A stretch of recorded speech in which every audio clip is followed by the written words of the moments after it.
Hello, and welcome to episode 1 of my Ironman series. In episode 0, I provided an overview for my account to the point of starting the series, starting recording at least. From here on, it is going to be new progress since the recording of episode 0. So, in that last episode, you saw some background footage of me working on the Majorat Memories mini quest, and that's where we're going to start off right now. So there's a lot of progress in this video, and I'm really excited to get it out. Please let me know how you feel, and what you think, and if you have any criticism, constructive or otherwise, please let me know. Okay, this should be the last Majorat memory, I believe. Fingers crossed. Yep, it is. This is a bit of a painful mini quest, but it's needed for the Master Quest cape, so plus I got a lot of divination XP and bonus XP now too. So overall I think it'll be very well worth it to get this out of the way. So even after you finish Majorat Memories, you still have to charge the engram meter one more time to create a distorted engram meter, which gives you extra divination experience, and then also during the Fate of the Gods you can use it to reduce the damage of the lightning on Freniske by 15%. It's also a Master Quest cape requirement, so I'm going to bang that out, and then we'll probably go do Fate of the Gods. I think we're just about to finish up Fate of the Gods here. After clicking through some dialogue, this quest unlocks a lot of Master Quest cape requirements. You have to run around, collect a bunch of crystals, stuff like that. So once I get finished up here, I'm going to turn around and go do all of those that I can for now. Me from the future here. From here on out, the rest of my clips are recorded without any voiceover. Why? Because frankly, I'm bad at recording live voiceovers. Depending on how it all turns out, I might try them for the next episode, but for the rest of this one, I'll be adding voice clips in post. So here in the background, I'm just finishing the Saren and Zeros fragments after Fate of the Gods. I realized very quickly that I was straight up forgetting to record clips after quests and achievements and stuff, so I do have some that are missing. I apologize for that. I've gotten into the habit quite a bit better as the video goes on, so you'll see more and more clips of even kind of minor things that I remembered to record. So something that I learned really quick is that there is a Master Quest requirement after Fate of the Gods that requires you to gather 100 Elder Chronicles. As a result, I'm going to be stuck gathering tier 75 energy and doing that requirement. I could have killed two birds with one stone doing Majorat Memories with this, but I honestly didn't know that that was a requirement. As a result, I'll have to spend several hours doing that. So as a tip to anybody who still wants a Master Quest cape, do the Elder Chronicles and the Majorat Memories together. So here I am killing the Elite Black Knights to max out my White Knight favor. I believe this is the fastest way to get Black Knight kills on an Ironman, at least without a cannon. I'm using Legacy and my best two-handed weapon, a Chaotic Staff, to basically one-hit all of the knights. Each knight also counts for 12 kills, so this racks up the kills very quickly. I just wanted to knock this out of the way because I was starting to need some of the invention components that I can get from the White Knight shop, such as base parts. If you're looking to also do this, to get your Black Knight kills, you'll need to partially start while Gothic sleeps in order to get to this area. Here I'm killing the monsters in this vine maze from the Back to My Roots quest for the Clarence Burial mini-quest. You have to kill these guys for 5 RNG drops and turn them into the Magic Guild. I found this nice little area with some ants that are quickly respawning that I was able to grind it all out in. This mini quest is a continuation of the Hand in Sand quest where you find a body part in the sand pit near Bert's house in Yanil. The mini quest is of course a Master Quest cape requirement, so here we are completing it. Another mini quest I needed to complete is the Fur and Seek wish list. I already had about half the bones in my bank from getting them while doing other stuff, so I finished gathering them all, cleaned them, and turned them in. After that, you have to kill the Skeletor Horror at least once for an achievement, which is to finish all of the favors the Odd Old Man asks of you. On Mos Lahamras, you can gather some lore books out in the jungle with the jungle horrors, It only took a few minutes to grab them, which made for a very easy requirement. The next major quest I needed to do, was Branches of Darkmire. After completing it, I decided to grind out the 500 Vire corpses with the Blisterwood staff.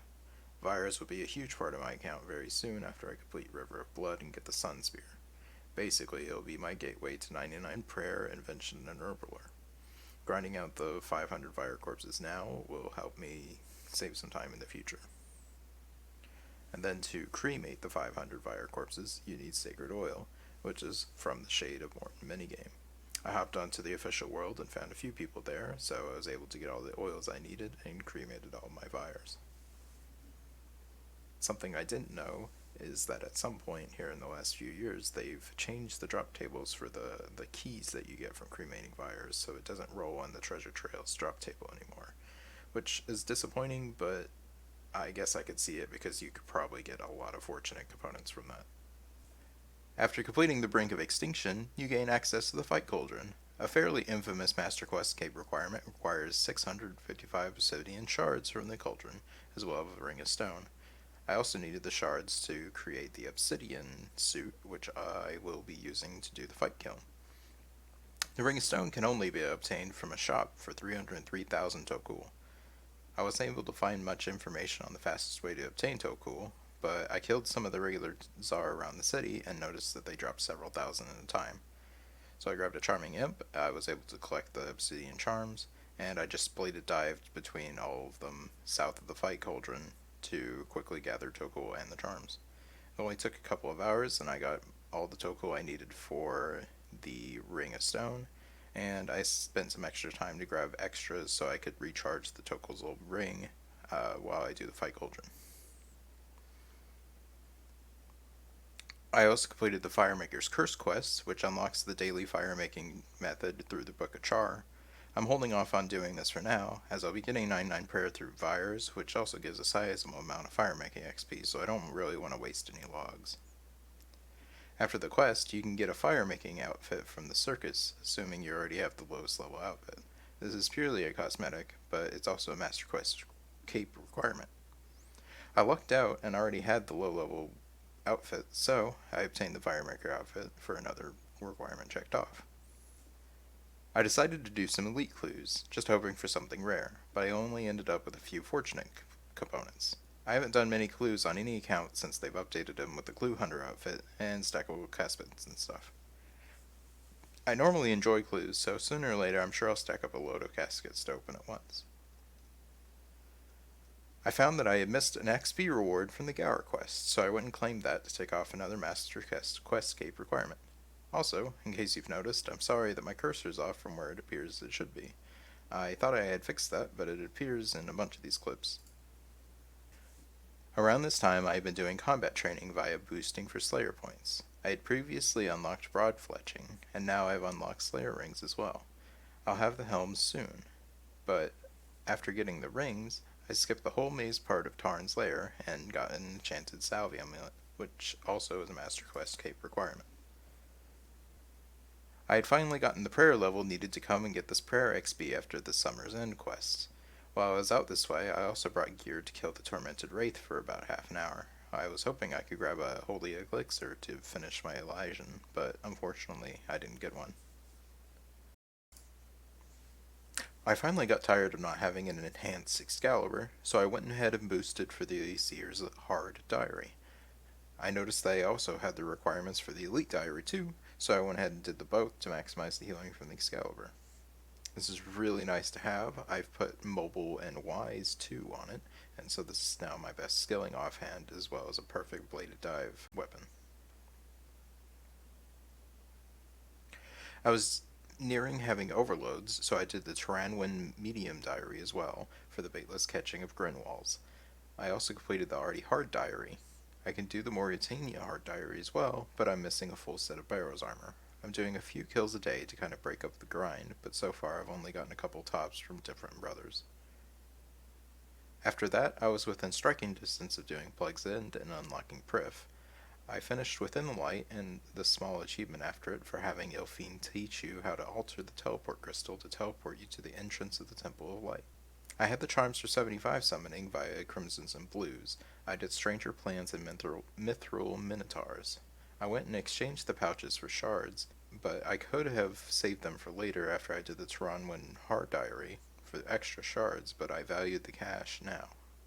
After a lot of spice collecting, I was able to boost to create a batch of overloads. I didn't have too many torstals as that was my limiting factor, so I could only make a few, but they've already proven useful already, especially with God Wars 2 Dungeon Reapers that I've been struggling with. I completed Plague's End. This unlocks Prif, which gives me a whole host of new things to get, and of course a lot of Master Quest cape requirements. I'm not worrying too much about them currently, but every time I notice it's half an hour, I've been doing laps on the agility course. There's a requirement to finish a lore book that takes 120 laps, as well as an achievement that requires you just to do 200 laps. Prif has also given me access to Crystal Sandstone, which I've added to my daily rotation. Additionally, soft clay is so much easier to collect, especially during Ithel Hour. I'll be using the soft clay that I gather for urns later on down the line when I'm training more skilling. Another achievement I needed to tick off was gathering the HP XP from the cave near the Groutworm lair, so I quickly did that. I then went and got the required Chime Sprite captures to enhance the Yacht Twee stick, which will be very good for when I train Hunter. I also have about half the chimes I need to get the Hunter outfit. I've gotten these only from token farming. I honestly didn't realize that Elite Dungeon 1 gives chimes until I checked my currency pouch and noticed how many I had. I'm wanting to finish this outfit before I do Hunter, just so I can get the full 8% bonus from it and the Yacht Twee stick. After getting 85 defense, I went and did Broken Home, and the achievements for the Surgeon's Ring. This is a pretty big upgrade in the ring slot whenever I don't need the luck benefit of a Ring of Wealth. While I was at it, I went and spent some tokens to grab a Ring of Vigor as well. I will need to come back and do this quest one more time to unlock all of the bonus chests, the final one requiring 90 in all skills. So over the course of a few days, I did 5 kiln completions, one for each of the caves which you can see here, and 2 extras for 2 onyxes. One became a Ring of Fortune, and the other was combined with an incomplete Hydrix to create a Reaper necklace. I probably would have made a Amulet of Souls, but I'm lacking about 9 crafting levels for it even with boosting, so I went ahead and just made the Reaper. While editing this video and anytime I'm on mobile, I've been AFKing harps for crafting XP and for the dust, which I'll need to create crystal tools, weapons, and the attuned teleport seed, the latter of which I created first, just for the quality of life of not having to recharge seeds constantly. I quickly grabbed the final XP reward from Chivalry is Dead, which requires I believe 80 strength and prayer. I then did the Nomad's Requiem quest, which is the most nostalgic quest I've done so far. I vividly remember spending a couple of days after it came out attempting the final fight. I recall having to downgrade armor even to afford food and potions for more attempts. Here are some screenshots I found that I have from when I finally completed it back then. It looks like this is taken on January 14th of 2010, 4 days after the quest come out. Unfortunately, nowadays the cape you get as a reward isn't very good at all, and it hasn't been really graphically updated either, so I just ended up dropping it. I knocked out some other achievements, such as the Annihilator title, as well as collecting the stuffed toys around Mauritania. The Annihilator title was pretty difficult. I did have to teleport a few times before finally getting it done. I finally got enough kill count at Beastmaster to finally buy my first ability from the shop. I selected Corruption Blast just because magic is my main DPS style currently. I'll need to get Corruption Shot before I do Araxer next, just for the nice DPS boost. Hopefully I can get it as a drop rather than having to buy it from the shop. I finally decided to grind out the rest of Dominion Tower. I stopped previously at 300 kills for the Dominion Marker 3, which, if you're not familiar with, basically acts as a free plus 13 in all combat stats. You get this by placing it down and getting hit by a monster. The Dominion Medallion can be equipped and unequipped to reset your stats to their base value so that you can reapply the Dominion Marker boost at, say, maybe plus 10. The marker is really nice for Slayer and low-level bosses like KBD or God Wars Dungeon 1. The only issue is that you have to juggle your inventory to make sure it doesn't bank itself, because as you move away from it, it automatically pops back in your inventory. But if your inventory is full, it'll just go to the bank.